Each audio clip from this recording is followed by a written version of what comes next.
Good morning and welcome to the Butler County Board of Commissioners meeting, May 7th, 2020. With a bright future, professionally and financially, we're here today because now things have changed drastically.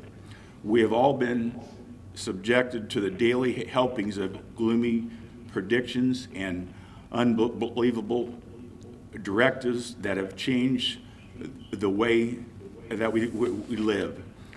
Relationships with family and friends now are 6 feet apart through a mask. No hugs, no high fives, no helping hands. Sure, we'll get through this, but the mental stress of not knowing when has our country on the edge of upheaval.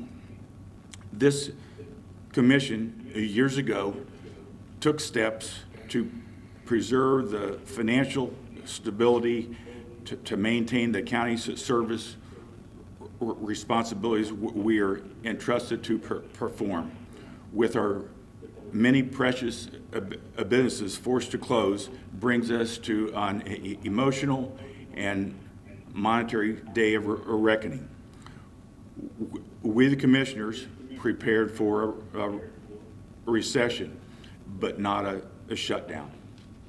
The news reports that Columbus estimates a 20 to 25% loss in their budget. City of Cincinnati furloughed 1,700 employees.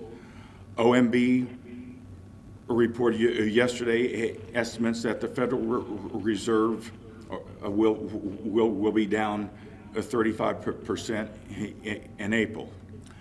Now we will explain that our situation is not as bad, but still must be urgently addressed. Commissioner Carpenter? I'd like to thank all of the office holders for attending today and electronically. I'm very sorry that we have to ask you to come here mid-year to talk about your budgets. I, like you, have been an elected county official, and I've operated a complex office where we were in charge of employees and facilities and managing all the statutory duties that may have been assigned to us. And it was very challenging to have to go before the commissioners once a year and explain those challenges because they're unique to each and every one of our offices.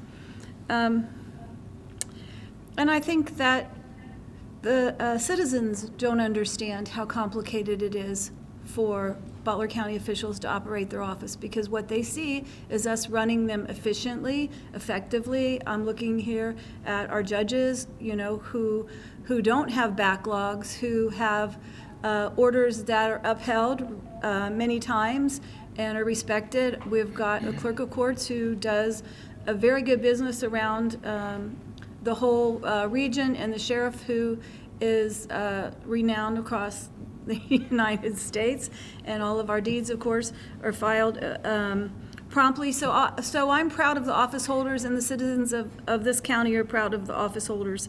I want to close by telling you that the Board of Commissioners is committed to using the resources that we have to support you, to provide those services in the excellent manner that you have been doing. With that, I'd like to ask my fellow Commissioner Don Dixon to add his comments. Well, first I'd like to thank everyone for coming and watching. We'll try and keep this as short as we can and to the point. I know everybody's got plenty of work to do, and you're really not here to hear a big story, but let me just take a minute to go back, and since I have been here the longest, which just seems like a few days ago when I came here, but if we all just think back about 10 years or over 10 years ago, we were faced with another financial problem, and that was a whole different kind of a problem. That was a problem that developed with lack of jobs, lack of Cash was hard to get a hold of, liquidity. And it was a gradual trend down. So we had a little bit of time to deal with that, not a lot. But at this particular time, there's no downward trend to give us much time to deal with this. The good news is that 10 years ago, we promised that you would never have to go through a massive layoff like we did that time. And so we started out working with all the office holders and our employees. Everybody's tightened the belt. We built a reserve fund. We built a stabilization fund. And it could have just as easily be spent on hiring new people, but we knew sooner or later we was going to be facing some other situation to where we'd have to react fairly quickly. So we're going to make some cuts, and they're not going to be, I don't believe, anything like anybody else's to the degree that anybody else has to do it. I think we can do it through, I think we can kind of manage the budget through cutting some capital costs and office costs and contracts and things like that. But I'm sure our office holders will be able to manage that, but we'll be here to help work through that. So with that, I'd like to just ask you to continue to think of the big picture. I don't want you to think we're not financially stable, because we are. Our plan is to we can run at least 3 years with reduced revenues, maybe a little more, but this is unknown where this is going to take us. It's not something that you can plan on coming back next spring or this fall as far as the economy goes. So we have to assume that this is going to be several years before we get back to where we were. But we're prepared to weather that storm, and Judy's going to take us through this and show her some numbers with us, and we're going to explain how we got where we are. Judy? Good morning. I realize this is a very unconventional format. The commissioners are broadcasting via WebEx in order to practice physical distancing. Many of your peers and many of the other elected offices are listening via WebEx. There is a slight echo, so we do apologize. Hopefully it won't get too loud toward the end.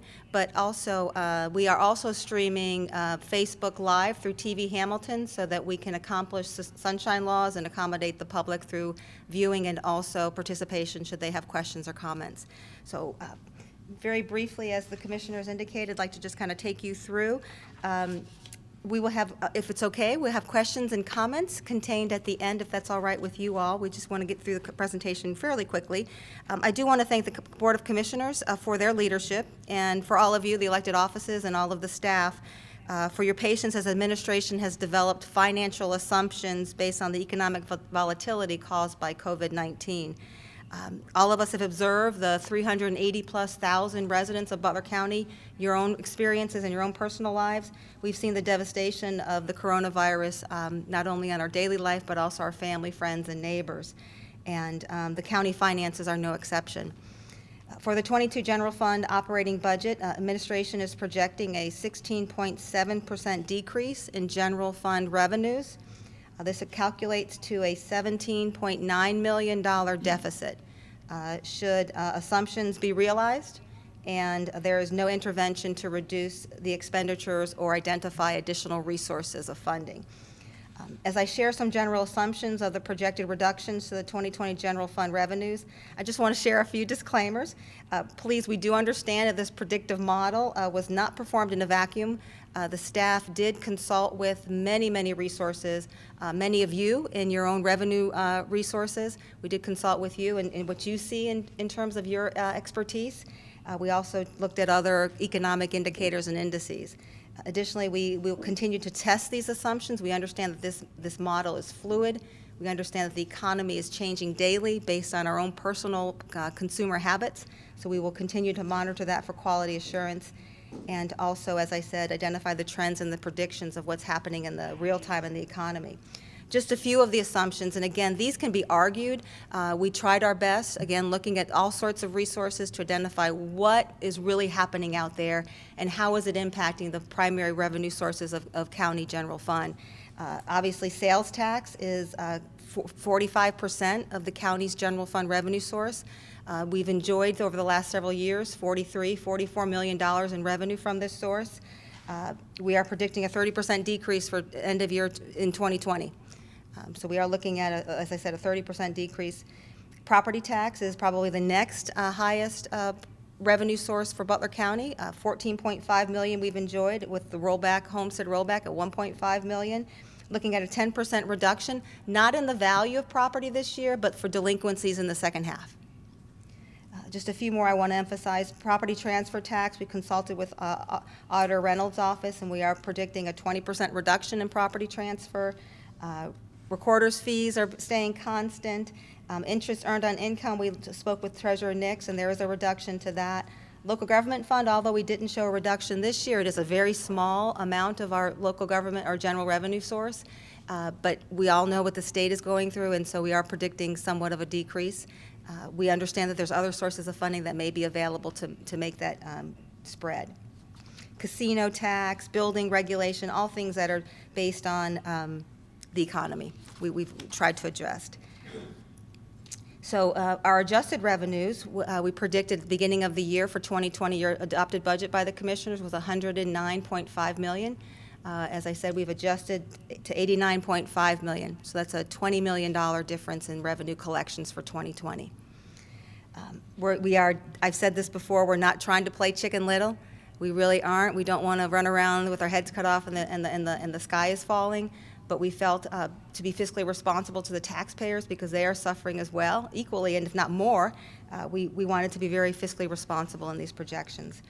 I'd like to take you through one particular slide that illustrates something Commissioner Dixon alluded to, and that was this projection for 2020 is going to be a first of a multi-year plan as we hope to look at our revenue sources, look at our expenditures, and develop a multi-year plan to restore some of the budget stabilization and budget the reserves that the commissioners are willing to adjust in these next couple of years. So bear with me as I pull up that slide.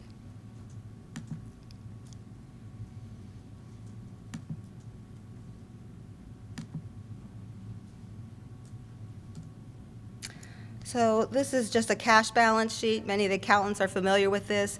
The 2017, 2018, and 2019 obviously are the actuals. We ended 2019 with a carryover of $59.7 million. So we began this year. We did have some encumbrances. Whether or not those encumbrances for this year are completely realized, we don't know, but it was cash that was not available because they were encumbered in POs or whatever. So we began what we think to be a cash balance of $56.14 million this year. 109.446, that's what we anticipated originally when the commissioners adopted the budget for our revenue sources. And we fully budgeted to that amount in expenditures. So looking at an adjusted 2020 budget, you'll see we began with a cash balance as the $56 million, obviously the same. You'll see the total revenue sources. We are adjusting those to $20 million less, $89 million. The change you see in the expenditures from the adopted 2020 budget to the adjusted is $2 million to 107.45. And that is the commissioners have, off the top, decided not to expense the budget stabilization of $2 million for 2020, obviously. So that's why those revenues have come down $2 million, expenditures have come down $2 million, which leaves us at a net deficit of $17.9 million, $18 million. Ways that the commissioners at this time have decided they're willing to apply the entire budget stabilization fund, the $12 million that you all and the commissioners have accumulated over the last several years. They will apply that directly to the deficit, which gets us to a net deficit of $5.9 million. The commissioners are asking, as many of you have in the past been a part of the solution and have contributed through your own sacrifices, they are asking if the offices and the departments can reduce your budgets between now and the end of the year, or your 2020 budget, I should say, 2020 budget, 4.14%. Collectively, that 4.14% would help close the deficit another $4.5 million. So this is 4.14% of your 2020 adopted budget, not just of your expenses between now and the end of the year, for your entire 2020 budget, which with your contribution, your share of assuming these reduction in expenditures, we could get the deficit down to $1.5 million. Commissioners are willing to take from the budget, the general fund reserve, and apply another $1.5 million to balance the budget for 2020.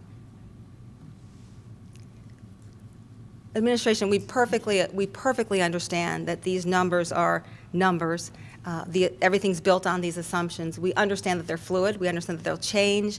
And we understand that there will be continual dialogue with your offices as these numbers become relevant. We wish that we had for you the sales tax collections for March. We should receive those any day. Our budget analyst, Mr. Dick, was on the website calling into the offices at the state to see if we could get that sales tax number, because obviously March was the first month that the economy closed.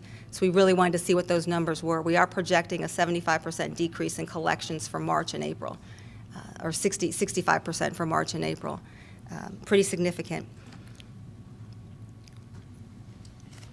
So applying, the commissioner is willing to apply the full budget stabilization of $12 million, plus another $1.5 million of the reserve for a $13.5 million additional source of funding into this year's budget, leaves the $4.5 million shortage that we're asking the offices and the departments to reduce your 2020 adopted budget in order to balance. So as we talked about, the contribution from the commissioners with the budget stabilization and the $1.5 million, should we end the year with it, is about a 20% impact to the reserves that the commissioners have built and that you all have built over the last 7 years. We did talk about that this is a multi-year plan. So in addition to the 2020, you look at all of the economic papers, you look at all the economists are talking about, nobody's talking about a V, people are talking about an L. I heard this morning there's going to be a skinny U. So any alphabet that you select, there's going to be an impact, and all of the economists are suggesting a duration of maybe 18 months. How long and how hard that impact is post-2020, it's all being debated right now. So, but we need to anticipate, we need to plan, because we're asking you to prepare your 2021 tax budgets. So we need to prepare for any impact in 2021 as well.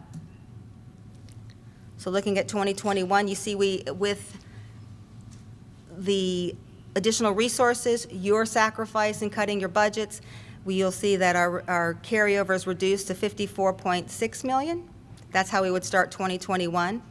We see some increase in revenues, perhaps not as much as you think it should be, but we do see some increase in revenues. We are taking a very fiscally conservative approach to it, but we do see an increase in revenues at $90 million, and then an expected expenditure of general fund of $95 million, $94.8 million. This $94.8 million not only includes that you sustain the 4% cut from your 2020 budget, but looking at an additional 3.3% decrease in your 2021 budgets. Maintaining what you already cut for 2020, and then another 3.3% in 2021. Commissioners would contribute another $1.5 million from the budget from the reserve, because at this point the budget stabilization has been exhausted. but they would contribute another $1.5 million from the general fund reserve.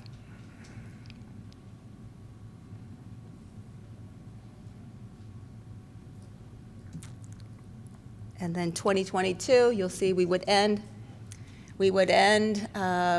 balanced with your sacrifice for some additional reductions in your 2021 budget, additional source of funding from the reserve. We would end balanced in 2021 with a carryover cash balance of $53,100,000+. We see the 2020 forecast revenues recovering, hopefully a little more robustly than what's projected, but recovering nonetheless. The $93 million in expenditures for 2022 forecast includes, again, the 3.3% that you cut in 2021. You would sustain that cut through 2022. And then we would end, hopefully, with a restoration of $1 million to the reserve.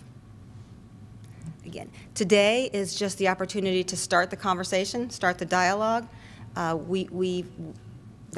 Commissioners, I believe, and they can speak for themselves, but believe that the use of the budget stabilization, the use of the reserve is something that hopefully you can appreciate, that they wanted to have the least impact to the office holders, to minimize the impact to you all. Balance the budget, of course, as we statutorily required to do, and utilize the budget stabilization and general fund reserve as fiscally responsibly as possible. So, just in closing, I wasn't here, so it's very easy for me to talk about cutting budgets, living through what you all lived through. I didn't live through it, so but as a taxpayer and as a resident of Butler County for over 17 years, I've appreciated your sacrifice. And I know we're at a situation where I don't think it's as gloom as it was, but I didn't live it. And I believe the commissioners are just asking that you be partners again over these next couple of years, and hopefully that we can construct a new reality for Butler County and really right-size the operation so that we're delivering the best services to your constituents and to the residents. So, thank you, commissioners. Okay, at this time, this would normally be, we would open it up for questions, and that's either from the audience here or there are written questions coming on the web. Yeah, would you like to, I do have some instructions for questions. I didn't know if the commissioners wanted to share any thoughts or before we entertain questions. I know that in each of the departments, there are duties that you cannot shave, you cannot reduce the cost, because those are the core duties that are assigned to you. We can say reduce by 20%, but the reality might be if you're in a justice system, there's no way to reduce because your caseloads are going up. There are all these things that are in play when we talk about county government in the middle of a crisis. My belief is that some of your workload has significantly increased. And for me, as a commissioner, I want to hear those things that are the critical components to your duties that can't be reduced. That's important to me to know as we decide where we have to trim and where we don't have to trim. I don't want to reduce any critical services or public safety. Thank you. As you can see, the budget is, we're committed to put in about $15 million to help supplement the budget. That's the money that we have accumulated over the years trying to prepare for this. But there's one thing for sure, and we looked at all kinds of numbers and all kinds of scenarios, but if we don't do this now, if we don't make this cut now, it's going to be a lot worse in the following year. So we need to address it, and we need to address it on the front end. It can be, I know it's going to be a nuisance to deal with as far as the budget, as far as what you all have to do. But the last time we did this, it was a lot worse, and we made it, you know. And we're not sitting here saying we can't make it. We could use the other dollars we have put away in surplus. But if this does not turn around, then we've got a significant problem in the next 2 years. So our goal was to try and supplement the general fund, still keep some revenues in the reserves, so we have some staying power if this thing gets really bad. You know, you hear all kinds of scenarios coming out of Washington. One was let them take care of themselves. If they misspent it and they put themselves in this position, they got to get themselves out or let them go bankrupt. Well, we made a decision, all of us, including you, made a decision about 10 or 12 years ago, and we were fairly close to being out of money, probably 90 days out of money. We made the decision that we're going to take care of ourselves. We're going to put ourselves in a position that we never are in that predicament again. And we've done that. And there may be some additional revenues coming in. And as they come in, we can help supplement the cuts. And part would go to the cuts and part would go back to the stabilization fund. So we can make this as close to possible as we had anticipated to start out with. So we don't know what those numbers are going to be. You can't, one day they're, they gave out $2.5 billion, but you had to have a population of over 500,000. Well, we're not there. So we're kind of out. So now, but I can tell you this, there's a lot of cities and townships and villages and counties and states that can't weather that kind of a storm. They can't do it. They will be, they're going to have to do something, or they will be filing bankruptcy. But we set out over 10 years ago, and the phrase we use is we're going to be able to take care of ourselves. We're not going to depend on those guys in Washington who get up one day and say one thing and go to bed tonight saying something completely different. So we're in that position. This keeps us in a good position, keeps us with some staying power. And I'm not talking 6 months. I'm talking 3, 4, 6 years out. We can stay. So I would just ask that we pull together again like we did one time before and get it done. We can get it over with here in a couple years, providing it doesn't get any worse. If it does get worse, we'll still be okay. So with that, I appreciate everyone's consideration on helping us with the budget. Thank you. Also, these projections and assumptions were also don't reflect some of the things which might still be on the horizon. One is increased health costs on our next year's contract, and then all of you know is that one of our other responsibilities is our county care, and we have decided we're not going to throw the people out, but that's a cost which we're enduring every year in the 7-figure range. And Commissioner Dixon brought up about yes, we're going to factor in if we get additional state funds, but my sources are because this county has done well, we're going to have to fight to even get what we were getting. So, Get penalized for being good. yeah. So with that in mind, we still had to leave some back for those costs which we know that we're going to endure. But historically, we've been pretty accurate on our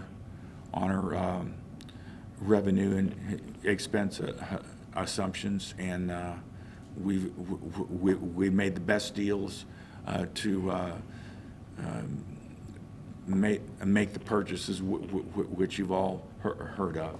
So with that, I will open it up now to questions. We'd like to take any questions first from who's here, and then we can go to the WebEx and then the Facebook. Yeah, that's what I said, yeah, okay. Will you be distributing those numbers, the spreadsheet and so forth? Yes. Yes. Yeah, yes. And then the second question, are you going to have, are we going to have meetings with the office holders like you usually do? For the tax budget or for? For this? Yes. 2020? Yes. Yes, sure. Danny Crank said he's willing to take 20%. He don't care about what everybody else says, he's willing to take 20. What do you think, Mary? Okay. We heard 25. Listen, hey, I'm looking out for you. Oh, I can't touch it. But listen, we've all been here before. I've been here. I've seen to where we've had the 9/11, where the government was shut down, we were all attacked, all government shut down, the recession, we had the power all went out, we had everything was shut down, there was no planes flying, there was less money coming in, we were laying staff off, we've all worked together, all the office holders, the ones that are listening online, we've all been taught. We knew this was going to happen 2 months ago, so we've been prepping for it. It's almost like when your parents, most of you don't remember, they made you drink castor oil, and they said it made you feel better, and it did, but my budget is probably a large portion of the general fund. I would rather not take this large of a cut, but you know what? We've been preparing for it, and we're all going to get through it. I'll take mine like the castor oil, and we're very fortunate that everything is, the debt that you have to be paid off in 4 months, and it could be much worse. So I think that we'll all, I'm not speaking for everybody else, but we'll get through it, we'll manage it, and we'll deal with you guys. You guys will talk with each one of us, but at the Sheriff's Office, we're going to do what we've got to, and we're very fortunate that we done a hiring freeze when this first started. We knew it was going to happen, and we reduced our population, and we're all going to get through it, but I'm just speaking for the Sheriff's Office. It's going to be painful, but it could be much worse. I talked to my counterparts, other sheriffs, they're going to be devastated because they have debt, they have high bond rating, we don't, so, but it's like castor oil, you have to take it when you're sick, so, and we've got enough to last for, hopefully, till the economy goes. So that's all I want to say. And as the office holders, we'll get together and we'll share responsibilities, and I believe we'll make it work. Now, that's just me speaking as the sheriff. That's all I want to say. And Danny is willing to take 40%. Morning, not morning. Sheriff Jones, when we started these discussions when the commissioners, when we met in executive session, that number was above 20%. And we stayed in there and went through every possible scenario, and we drove that down to the 4.14%. And I just got to say, that was tough, and we had to make some decisions on cuts in our commissioners' offices. We have about 600 employees. It was very hard for us and painful, and I'm pleased that we were able to reduce it to the 4%. Yeah. And the way we look at it, what we're talking right now, just through attrition, we should be good. We shouldn't have to lay anybody off. And all we can do is hope that the economy picks back up. But thank you. Let me just speak to that, Sheriff, what you brought up about debt. Obviously, no one knew this was coming. This, obviously, no one knew this was coming. I'm trying to get which one works and which one doesn't work. I got all kinds of equipment here. So when we prepared our debt schedule 10 years ago, or made our plan and set our pathway, and we got down to the final paying off the general fund debt, and so that's the first question would come to mind is, well, why are you going to pay the debt off if we're running a big deficit? Well, we've got about a $5 or $6 million payment that's mandated anyway. So the biggest part of that we're going to have to pay, so the other part is it will be paid off, but we're paying off a smaller part, but it's all gone. We're paying higher interest rates than we can borrow it for today, so we can always go out into the market if we have to and raise all kinds of cash. But remember, we're only one of 2, I think, counties in the state of Ohio that has a AAA rating, bond rating. So we keep one eye on maintaining that. So it all kind of fits. We ended up putting almost $15 million out of your money and our money, what we all saved. Mary by bringing extra checks at the end of the year, and the judges by doing what they've been doing, and Rick doing what he's doing, Danny doing double duty and record center and everything else. But if we hadn't had that money, we would be looking at probably a 25% cut. And there wouldn't be no will you or won't you about it. We had to do it to make payroll. So, I think we can take some credit of all of us working as a team to get there and taking care of ourselves. So, but Sheriff, I appreciate your comments. And Danny, thanks for the 40%. This 40% still isn't much. I have to over 60. Listen, I just want to thank the commissioners for your leadership. I do think that we've all worked as a team to get the county in position. It's in those under your leadership that we've done that, and we appreciate that.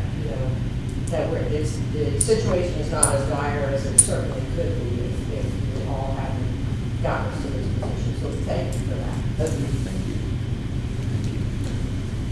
you. I want to sort of echo on what the Sheriff and Mary just said, because I think most of the officers, probably all of them, we've been working hard the last few years to keep our budgets down. We've cut anything out of the tough and announced notice. But yesterday, Karen and I was sick. We were 12, 15, 17, 20% reduction. So we're scratching our heads. Oh, really? Okay. So, I said we're scratching our heads, but actually, I want to thank you for what you've done for us, because 3.3 is a birthday present to us. And I think any of us in this county come up with 3% but thanks to what you've been doing over the past years, that's why it's 3.3. I just want to thank you as long as Thank you. I appreciate that, thank you so much. I know, I'd like to ask TC to speak to our commitment for the sales tax and the level that it's at. What you mean? Yeah, I mean, we know that we have the lowest, but then also, what's important? Do you raise it to pay for this, which hopefully was a one-time event? We want to go for the long run. Don't just take my word for it.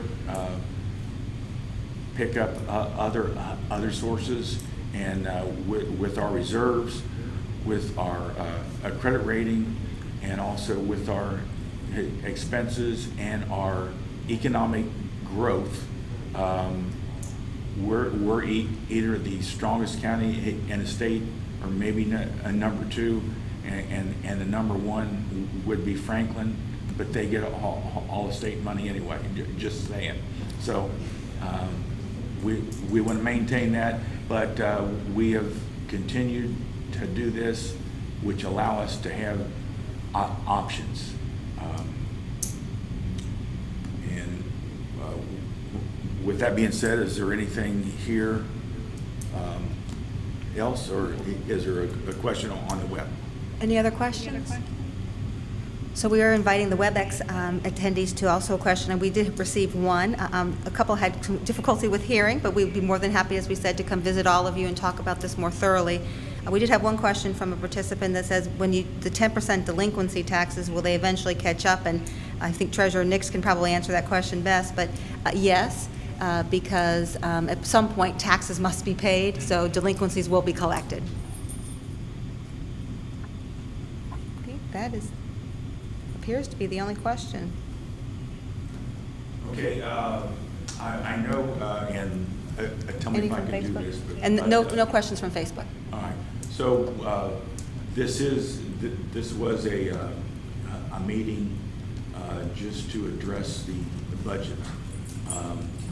I'm going to take some latitude and that this is part of what's affecting the budget, and that is the closure of our businesses. We have received numerous phone calls, Facebook, whatever you call them, posts, and then tweets, whatever, on we need to open the businesses. While I can appreciate that our constituency thinks that we are so powerful, we can just do that. The reasons which I brought up in a previous meeting are still the same. There is a liability which would affect us and also the county, and would not do well for us in the long run. I can only speak for myself, but I believe the businesses should be open with the proper health protocols. I know there's a lot of commerce going on, which I've been involved in, and which is still going on, and I feel for the ones. I mean, I really do, because a lot of them are personal friends, and if there was a way that we could do it, we would do it. So there's these groups which are starting here over the weekend, and like a protest. I think the governor is making some differences in what's happening, and the legislature is back, and they are the only ones which can change the responsibilities of the state and local health departments.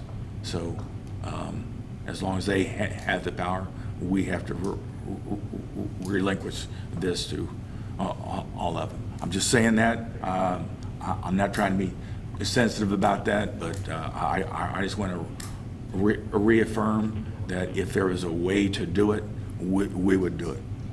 Yeah, I believe that we need to continue to do what science tells us to do, and take all the preventive measures we can. I'm not a doctor. I don't profess to have an opinion on who's right and who's wrong, but it seems to be just observing that works.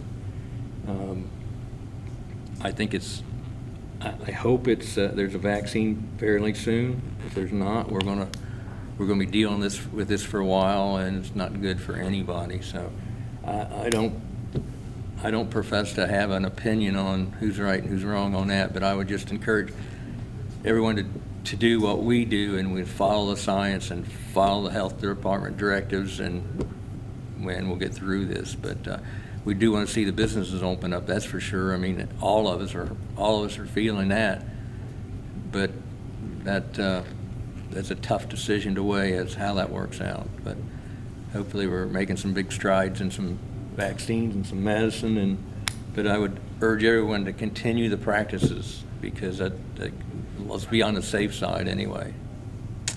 So with that, with that being said, I think that I will take a motion to adjourn.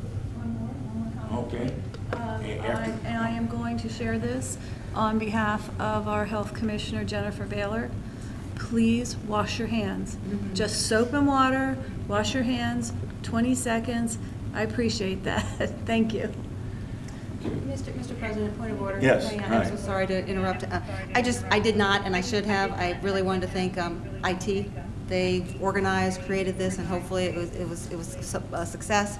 I think they did a great job getting this prepared. Bradley, Dick, our budget analyst, who's been carrying the finance department for the last 3 months solely, did an excellent job in helping get these numbers together. And of course, Erica and all of administration just could not do all we do without all of them. So, thank you. Yeah, I mean, because our staff performs their duties so seamlessly, I don't even think about it, so. Thank you. That's what, with that, I will take a motion to adjourn. So moved. Second. Yes. Yes. Yes, thank you all.